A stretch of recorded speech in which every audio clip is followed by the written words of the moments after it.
hours, and that during that time is the time when the Boeing team goes back out and finishes loading up. Hello everyone, welcome to today's impromptu stream. You have to bear with me today.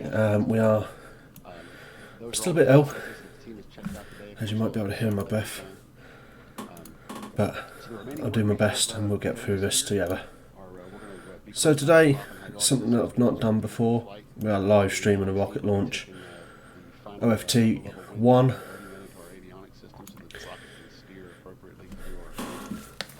For Boeing Starliner.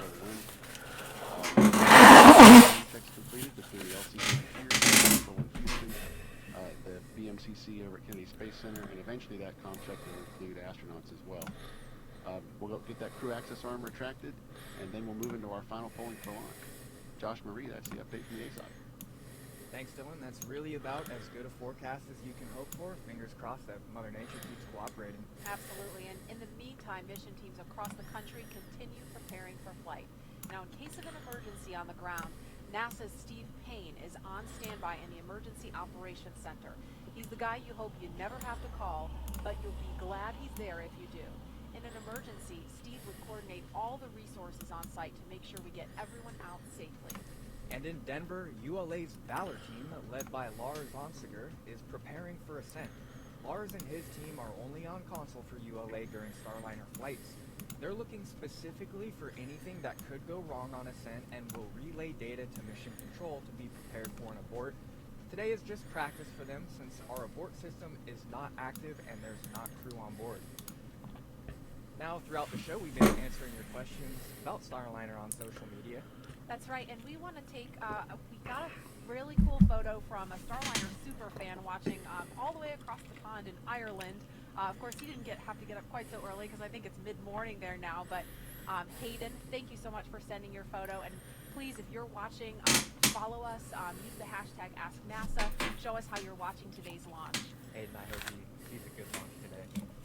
And as mission teams prepare for the final parts, oh, sorry, we have a question. STEM Corps wants to know about the new Boeing Blue spacesuit design and the materials used.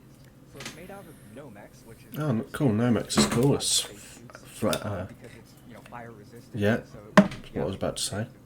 Use it as a fire protection in Formula One. Ferguson's favorite is it's got a hooded kind of seal, so it's a soft shell hood. You don't have this heavy helmet on, but otherwise it's got touchscreen sensitive gloves, more comfortable shoes that were made by Reebok, and just overall a much lighter and more comfortable seat for the astronauts. We will get to see them debut those on the next Gotta say, the so as mission teams prepare for the final part decoupler at the bottom, some of the people who have been working so just hard here, on this brand new spacecraft is to this point.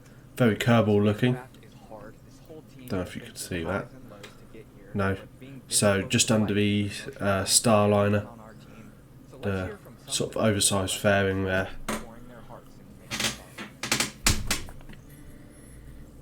If I'm not 100% involved every single day, we are putting, I'm sorry, I'm getting emotional.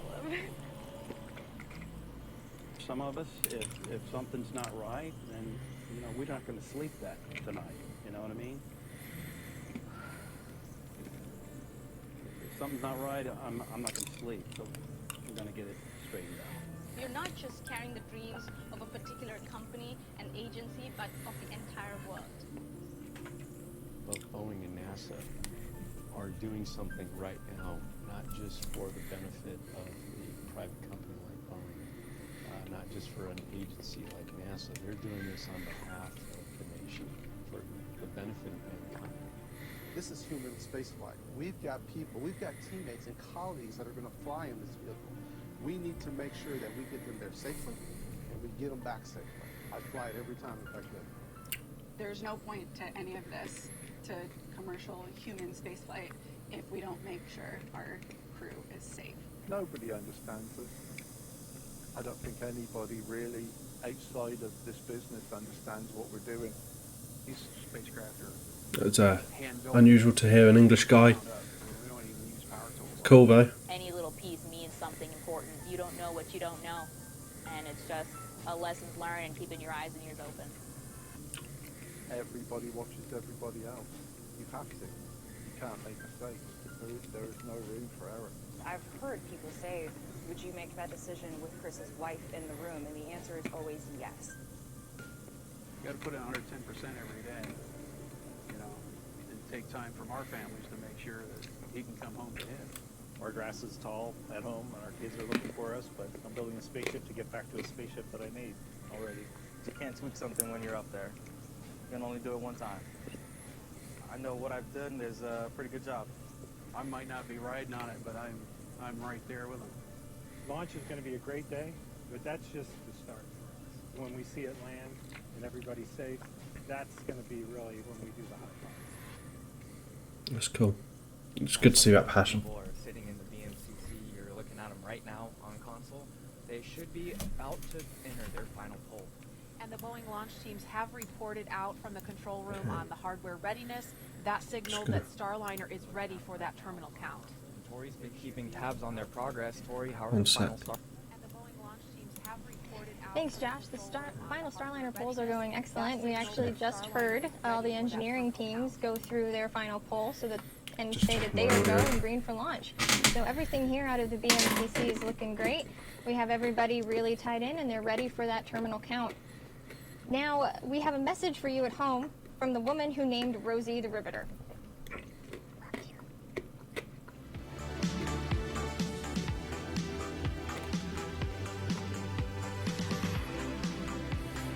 Hi everyone, I'm Leanne Corrett. I'm thrilled to be here today at Kennedy Space Center Visitor Complex inside the Astronaut Hall of Fame, surrounded by the heroes and legends that have inspired the work we're doing here today.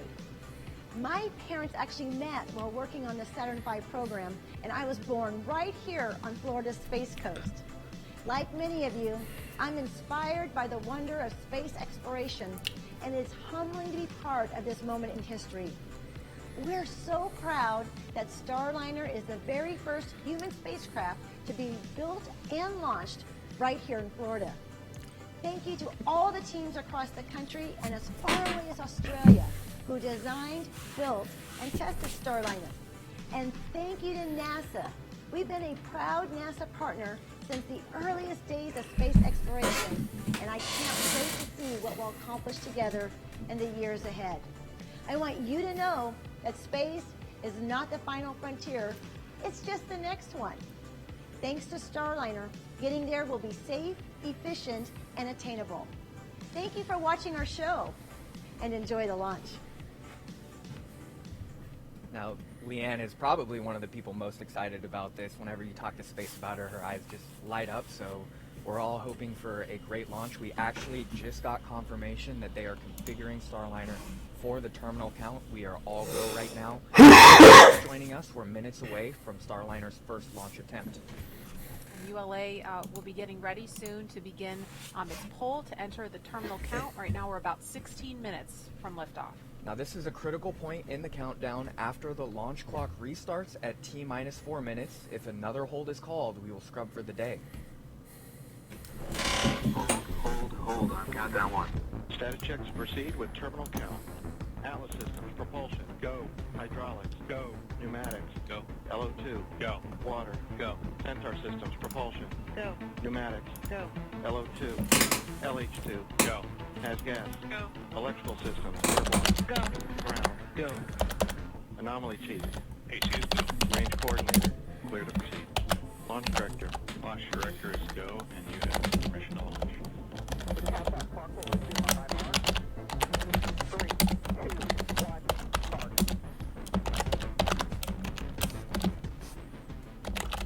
We have a few minutes now to answer more of your questions about Starliner. We have one from Ingram.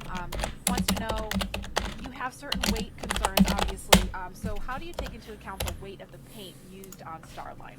So, of course, every pound matters on a spacecraft, and that's why we didn't use too much paint that we don't need. If you can, tell on the vehicle, there's some style paintings on there.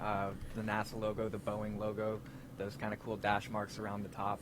But that's the only paint that Starliner doesn't need. That gray paint covering is actually there for thermal properties. You might remember if you've been following Starliner for a while, it used to be white, but as we continued our analysis, we decided that gray would be a little better and safer on re-entry, so we covered it up with this special gray paint that is very heat resistant. Yeah, I mean, you can see it well. It's obviously, it's really early in the morning. The sun's not up yet, but you can tell that kind of color on the capsule at the top of the rocket on the pad there. Yeah, exactly. It's actually making use of thermal blankets. The gray part is thermal blankets that you might remember from the space shuttle, and the little black parts are thermal tiles, also from the space shuttle. But we have a brand new heat shield on the bottom. I think we have time for one more question. So we also got another interesting question about the G forces. Moon Man wanted to ask about the max loads expected during ascent, and then will the booster throttle down to maintain those lower Gs? So that's actually a great question. That ULA is flying a very unique trajectory for us. It's going to fly flatter, as Moon Man said, and the booster will actually throttle down during the later stages of flight to maintain 3.5 Gs on the crew members. Oh, no, the crew access arm is about to retract. I thought it was retracting there. But yeah, so Atlas will fly a little different flight than it's normally used to for us today, but 3.5 Gs is not uncomfortable for the crew. It's safe for them. Chris Ferguson has described it. Still kind of feels like a gorilla sitting on your chest, but that's it's a colorful description. It's about normal for most launches. And we want you to keep those questions coming. Thank you for all the great questions. Just remember to use the hashtag AskNASA. And we're standing by now, keeping an eye on Space Launch Complex 41, waiting for that crew access arm to begin its retraction. And when that happens, we will start to see the arm swing away. We'll see the white room slowly move away from Atlas, and that's visible things that we'll see ahead of launch. So up to this point, if there were crew on board, right before the crew access arm moves is where we configure the launch abort system. We'll see it slowly kind of move away, but it can actually swing back to the capsule in under 20 seconds for a less urgent emergency, like if there were a lightning storm coming and the crew had to get off the pad. But really, after that access arm goes away, if they need to get off, they're gonna leave on Starliner. And Josh, you mentioned the abort system. I know that's not active on this flight. Can you help explain to people why? Yeah, so ULA has this new emergency detection system on the top of their Centaur upper stage. It's basically 2 extra computers that are plugged into the rest of the rocket, and they are just really making sure that that system is going to work. We don't want to cause a premature abort, since this is the first time that system's on Atlas, but that system is looking for what's called fast trigger aborts. So those are something that will happen so quickly that a human wouldn't be able to detect it. And so we're going to see that, of course, is going to be activated. The next time Starliner flies, that next flight's going to be called the crew flight test, and that will carry Boeing astronaut Chris Ferguson, NASA astronauts Mike Fink and Nicole Mann, and they will be next time sitting right on top of that Atlas V inside Starliner. But for today, of course, we've got Rosie inside, Snoopy inside, and 600 pounds of NASA cargo. And we are a little over 11 minutes away from launch now. Again, just standing live on the crew access arm swinging away. So we're just keeping an eye on things for you. There you can see Centaur venting. That's completely normal for these launches. It's very cold liquid hydrogen and oxygen that are in that tank, and as they heat up, they start to expand and vent out the top there.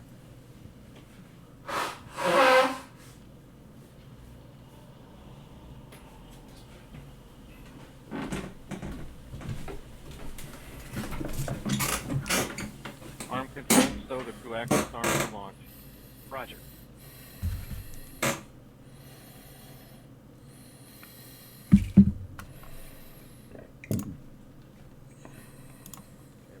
Heard the call that they're about to stow that crew access arm.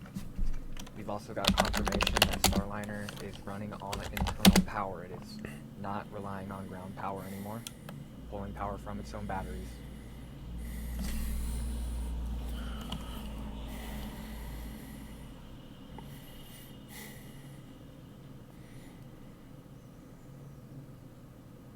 If you're just joining us, we're just over 10 minutes from liftoff, and we are, oh, there it is. It looks like the crew access arm is beginning to move away from Starliner. You can see the white room ever so slightly starting to make its swing.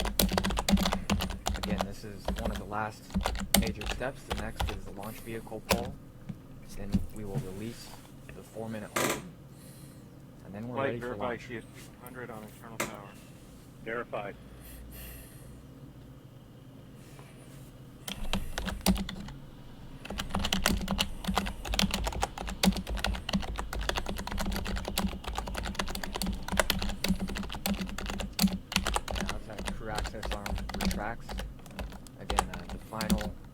poll for today is the launch vehicle poll. If you've watched Atlas launches, it will sound very familiar. There's a big old piston pulling back that crew access arm. And after Atlas is declared ready for launch, NASA and Boeing will jointly decide whether they're going to move forward with the countdown.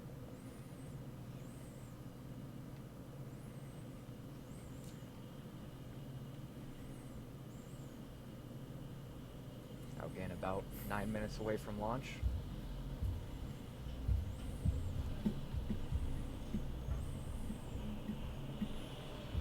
All right, and there you see the crew access arm just finishing its swing away from the Atlas V rocket and Starliner, and we want to go over to Dylan Rice in the ASOC for a status update. Dylan? Hey Marie, so we're continuing to have a very clean countdown here. We're just a few moments away now from Chief Launch Conductor Doug Lebo conducting that terminal count status check poll, which will take us into our final countdown to launch. That terminal count status check poll is the final check from each operators associated with the ground systems, the launch vehicle, the spacecraft, and the Eastern Range to ensure that all systems are ready to go for us to proceed into terminal count and the rocket launch. So we're just about a minute away from that now, and I can tell you that we've executed this countdown many times for a variety of different missions, but the countdown today feels quite a bit different than what we've normally done. The excitement here is just unbelievable, and we are very, very, very excited to see this mission go and go on time, especially with such a clean countdown like we've had today. So we're really looking forward to it. We've got an app chat today as well, by the way. Any issues at all on any of the other nets that I've been listening to? Not from Kennedy or when that terminal count status America check in any way. starts, we're expecting to hear goes across the board. Was bought in so I think locally to me. We'll stand by here and listen for Chief Launch Conductor Doug Lebo to get that poll started here in about 20 seconds, I think.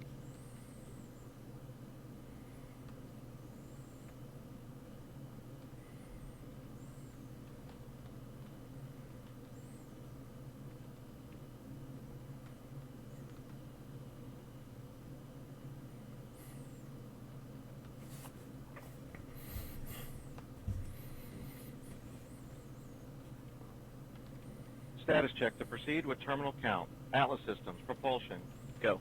Hydraulics, go. Pneumatics, Go. LO2, Go. water, Go. sensor systems, propulsion, Go. pneumatics, Go. LO2, Go. LH2, Go. has gas, Go. electrical systems, airborne, Go. ground, Go. facility, Go. RFFDS, go. Flight control, Go. GCQ, Go. op support, Go. com, Go. I'm liking that. Go. arm control, Go. ECS, Go. redline I monitor, like the Go. checklist Quality. on the screen. Go. Op safety manager, Go. ULA safety officer, Go. vehicle system engineer, Go. anomaly chief, Go. range coordinator, Clear to proceed. flight director, Light is go. launch director, LD is go, and LC, you have permission to launch. proceeding with the count. ALC, verify T0 is set for 11:36:43 Zulu. Verified.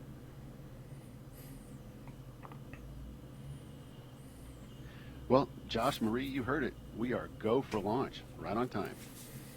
All right, thanks, Dylan. Yeah, we heard some cheers behind us over at I the like press how there's site no, when we heard that you have permission to launch. And I know they're feeling good about that over in the Boeing Mission Control Center. Tori's standing by over I like there. how and they hearing don't she's got a have, very special guest to say hello. the predetermined holds Thanks, that they Marie. do Yes, I do have a sometimes very with special ULA guest here launches. today. I have Chris Ferguson, first Boeing astronaut and former space shuttle commander. So, Chris, you heard the poll. You were here, being part of some of the other polls this morning. Can you tell us how it's going? Well, every launch has its exciting moments. We had a few earlier with a minor issue that came up, but we've developed all the necessary rationale to go flying. And you just listen to the poll.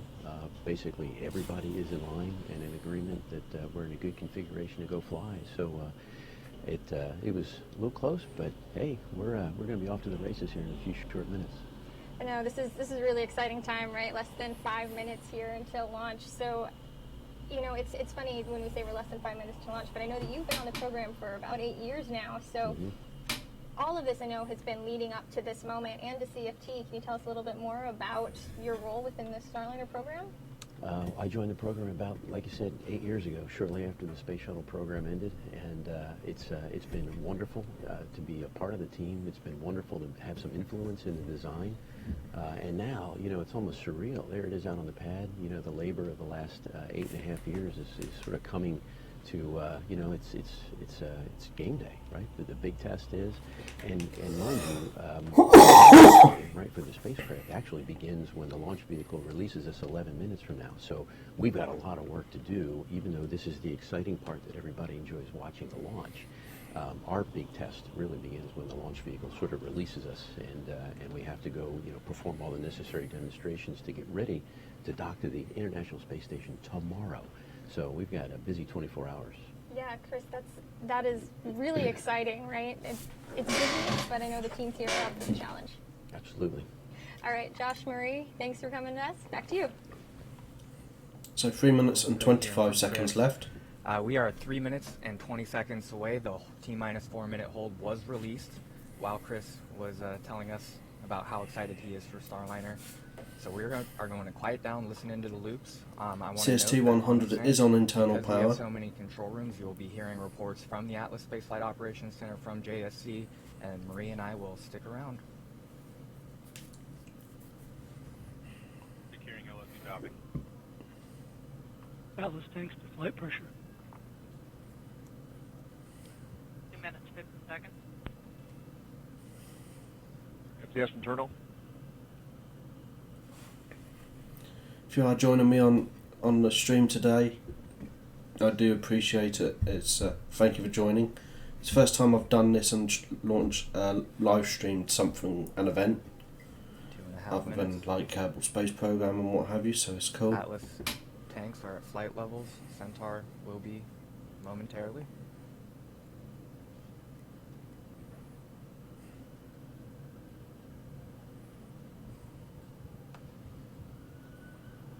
If you're just joining us, we're approaching 2 minutes from the very first flight of Boeing CST-100 Starliner to the International Space Station.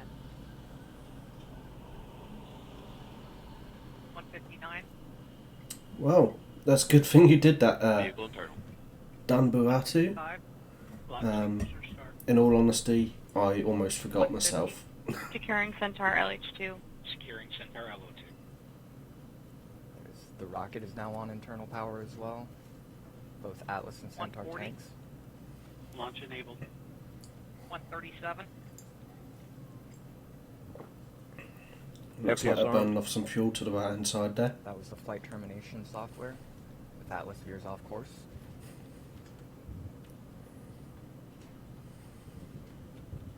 120. OC is armed. SCS count started. EDS ascent mode. If you are watching this on Twitch, it may say it's a Kerbal Space Program stream today. Unfortunately, they don't have an option for non-game related streams, at least that I could find easily. 1 minute. Rock, report range status. Range green.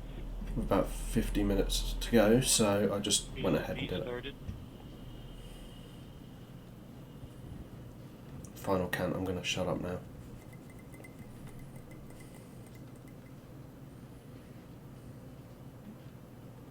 This is where the fun begins.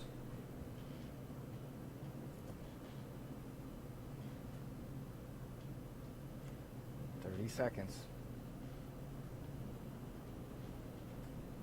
T-minus 25 seconds. Status check. Go Atlas. Go Centaur. Go Starliner. Go Starliner.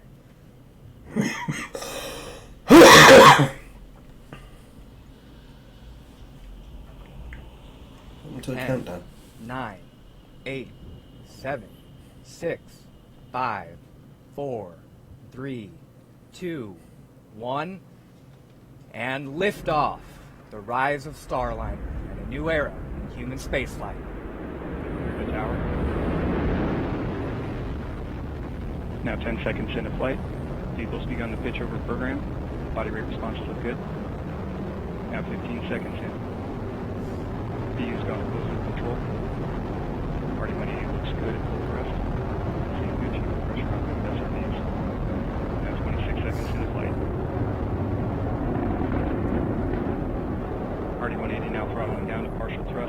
active. Engine response looks good.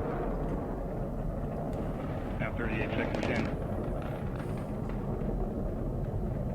RD-180 engine operating parameters continue to look good. Vehicle is now passing through max Q, maximum dynamic pressure. Chamber pressures on both SRBs continue to look good. RD-180 engine operating parameters also continue to look good. Now passing 1 minute into flight.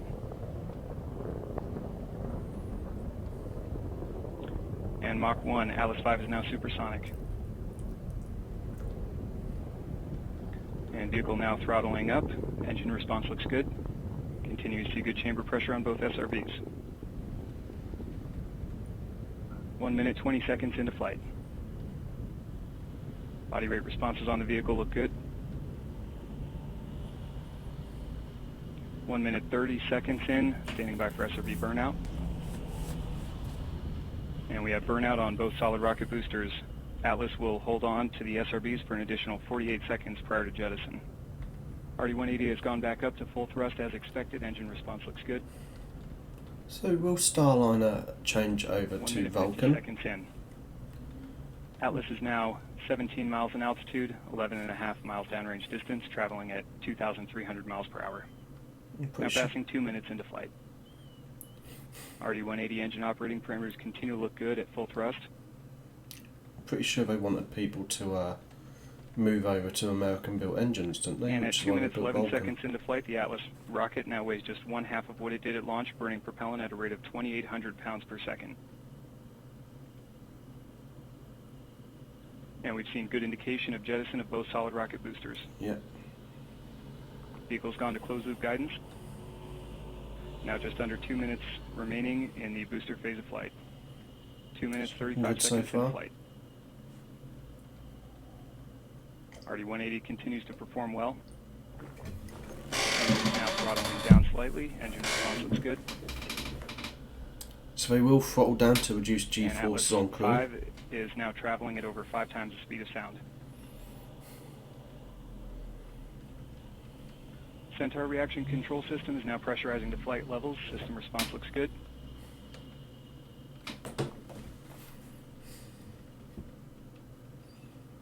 Three minutes, 10 seconds into flight.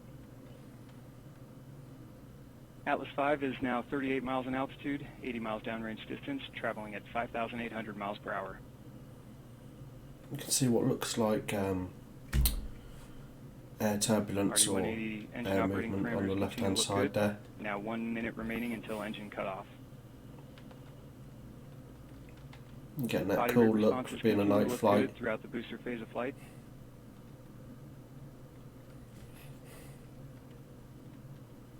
And RD-180 is now throttling to maintain a constant 3.5 G acceleration limit. Engine responses go. will all look good.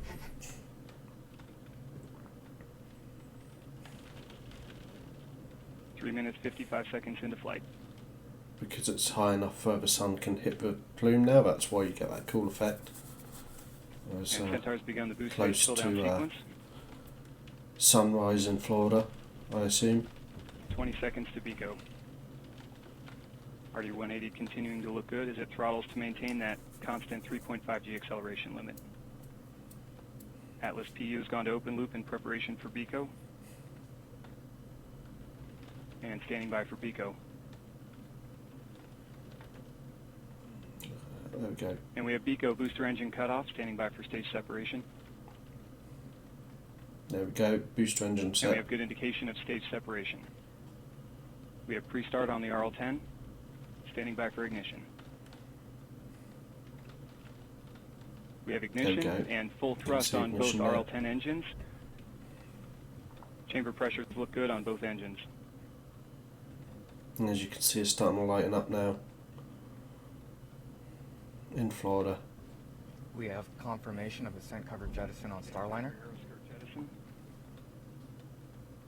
And we have good indication of aeroskirt jettison. Centaur now resuming active attitude control after successful aeroskirt jettison. Chamber pressures on both RL-10 engines continue to look good. This was a very critical piece of the mission here. Staging is always a very dynamic piece of flight. Now passing 5 minutes, 30 seconds into flight.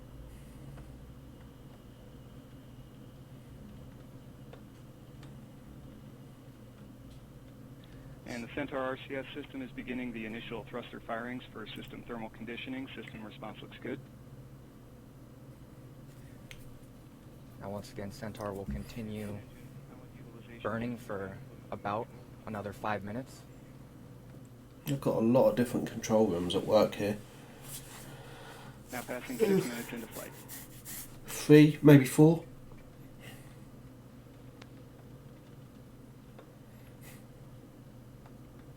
And Centaur is now 95 miles in altitude, 570 miles downrange distance, traveling at 12,000 miles an hour.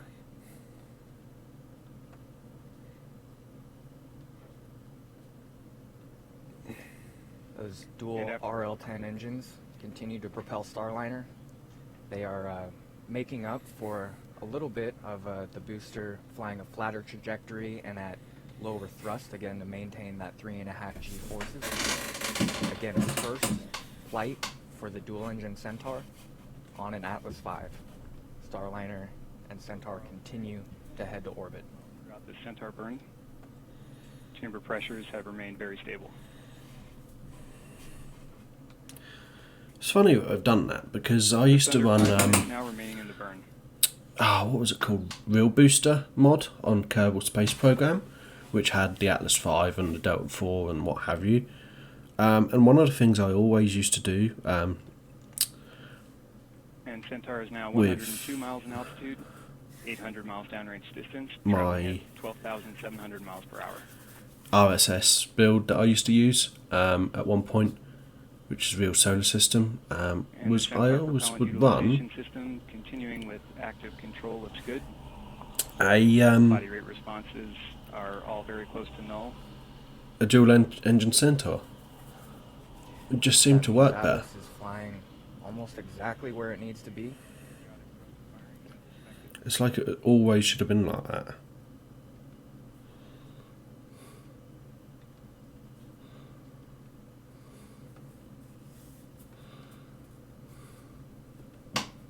Now passing 8 minutes into flight. If you are just joining us, 8 minutes into Starliner's first flight. We've been through a successful booster stage separation. Centaur continues to propel Starliner.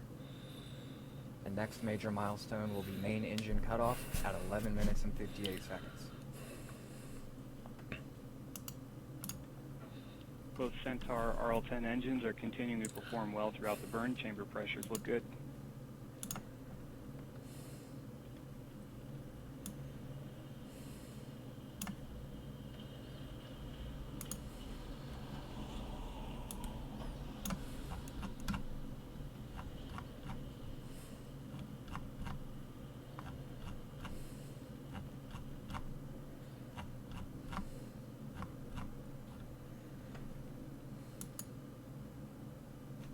And now coming up on 9 minutes into flight, Centaur is 101 miles in altitude, 1,200 miles downrange distance, traveling at 14,300 miles per hour.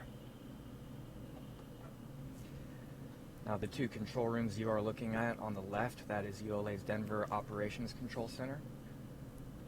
They are a backup control room for the control room on the right, which is the actual Atlas Spaceflight Operations Center. They were the ones who launched the rocket about 9.5 minutes ago.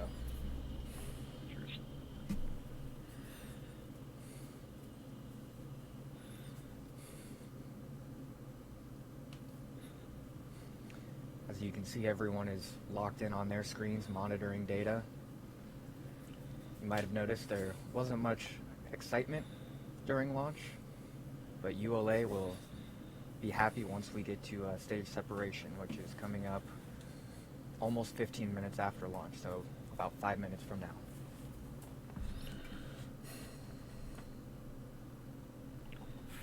Centaur system performance remains nominal throughout this burn, continuing to see stable values on our fuel and oxidizer tank pressures, main vehicle battery temperatures and pressures, and continuing to see good pressures on our helium and hydrazine storage bottles.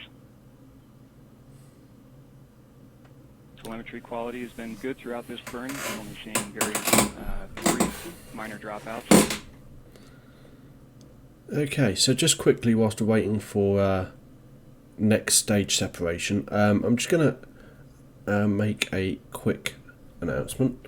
So today, January the 4th, so roughly 2 weeks from today, I will be hosting a special live stream. Okay. Now approximately 1 minute remaining. 15 days from today. Reason for this is that marks a year anniversary of the YouTube channel at PH Gaming. Starliner will circularize its orbit with an orbital insertion burn. So, I think we should do a special stream for 1 year. On both RL10s continue to look good. So, what should we do? You know, what do you think would be a cool idea to do? Now ahead of main engine cutoff, we are seeing good tank pressure on Starliner itself. Batteries are in a nominal temperature. Good pressure sensor readings from Starliner as it prepares to free fly for the first time in orbit. Standing by for main engine cutoff.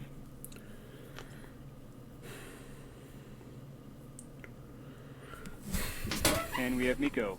Main engine cutoff. Body rate responses have remained very stable. Now passing 12 minutes into flight. Now Starliner will stay attached to Centaur again until about 15 minutes. Expected to separate at 14 minutes and 58 seconds after liftoff. It would be nice to have a countdown clock or a mission clock. Free flies in orbit. And at that point, Richard Jones and his team in Houston will have full control over the vehicle. And they will set it up for an orbital insertion burn that will take place 16 minutes after separation.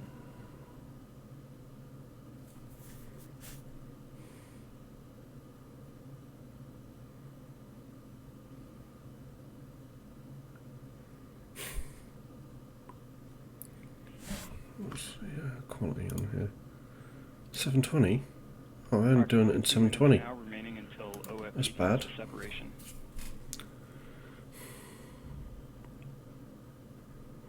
Body rate responses continue to look very stable throughout this coast. I just thought it didn't look very good. So you're looking at the Boeing Mission Control Center there. At this point, they have transitioned to a mission support room. The people you're seeing sitting on console designed, tested, and built Starliner. They are the experts on the systems. So if flight controllers need any help, they will be the ones answering the call. 30 seconds into flight. Now in just over a minute, we're expecting to hear that Starliner has separated from the vehicle. So you've got this control room, you've got that Starliner one they were just showing, you've got the this ULA one, another ULA one behind. I believe that actual one we were just looking at is behind here anyway.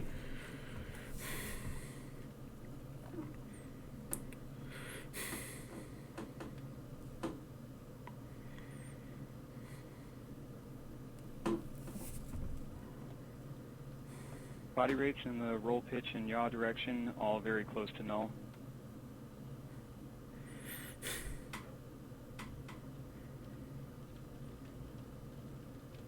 And about 30 seconds away from spacecraft set.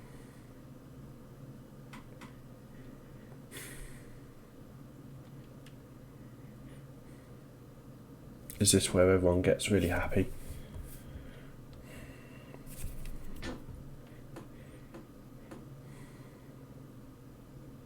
Now standing by for spacecraft separation.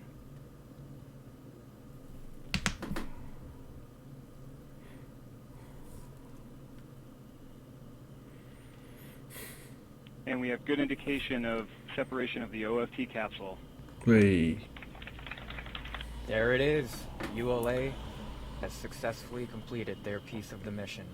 Starliner is free flying for the first time in space. From here, the Johnson Space Center mission controllers will be flying Starliner. We will hear reports exclusively from there. And Starliner's software has been switched to orbit mode, meaning the spacecraft is executing the commands it needs for operating in space following a successful launch into orbit, into the orbital trajectory. This is just one step flight controllers are taking in configuring Starliner now that it's flying on its own. Flight controllers are setting up for the orbital insertion burn, which will take place in about 15 minutes, a little over 15 minutes. And that'll circularize Starliner's orbit as it sets off to chase the International Space Station. The team here is also turning off several systems that were needed for powered flight but are not necessary now that Starliner is in orbit. While some are turned off, others will be turned on, such as the thruster housings that will be used to maneuver Starliner in space, and the solar arrays. The thrusters will steer Starliner through orbit, and the solar arrays will of course convert the sun's energy into electric energy to charge the spacecraft batteries. The Centaur has intentionally left Starliner in an elliptical trajectory that would make it easy for the spacecraft and, more importantly, its future crews to come back to Earth at this point if there were a problem. But that means it's all on Starliner to make it the rest of the way into a stable orbit and on track for the space station docking. This is where Starliner's orbital maneuvering and attitude control engines come into play. Those 20 engines can provide each up to 1,400 pounds of thrust, which is more than enough to neatly heave Starliner that last little bit into orbit. They'll fire for about 40 seconds, setting Starliner on the right path not only for docking with the space station, but also a series of demonstrations that Starliner will perform before docking. And those demonstrations will prove that Starliner is ready to safely dock with the space station. They actually began on the launch pad when we performed a check to make sure that Starliner's GPS and navigation systems agreed that it was indeed on the launch pad. After the upcoming orbital insertion burns, the demonstrations will continue so that ground controllers can ensure that the spacecraft systems are functioning correctly. Awesome. When Okay. these first demos are complete, Starliner will resume its path to the International Space Station, and our systems here are telling us that these early steps are complete, and the Starliner systems are doing exactly what they are supposed to do. Awesome. We still have a few minutes before that orbital insertion burn, about 13 minutes until it takes place. So let's go back to Florida, where Josh and Marie have watched a spectacular morning liftoff. Okay, so I'm going to end the stream there. One thing I did just realise is that basically I've just none of the crew capsules, so Starliner or Crew Dragon, have solar arms, so solar panels that fold out on arms and what have you. They're all attached to the bodywork and are immobile. So that's interesting to know. I believe I saw Starliner's was actually on the bottom, underneath, which in all honesty I would have thought would mean that it needs to be orientated to face the sun, and then it would have to reorientate itself to perform any manoeuvres and then go back to that each time. With Crew Dragons being on the side of the trunk, so again similar sort of thing, it needs to be rotated in that way. Anyway, that aside, I'm going to end the stream here.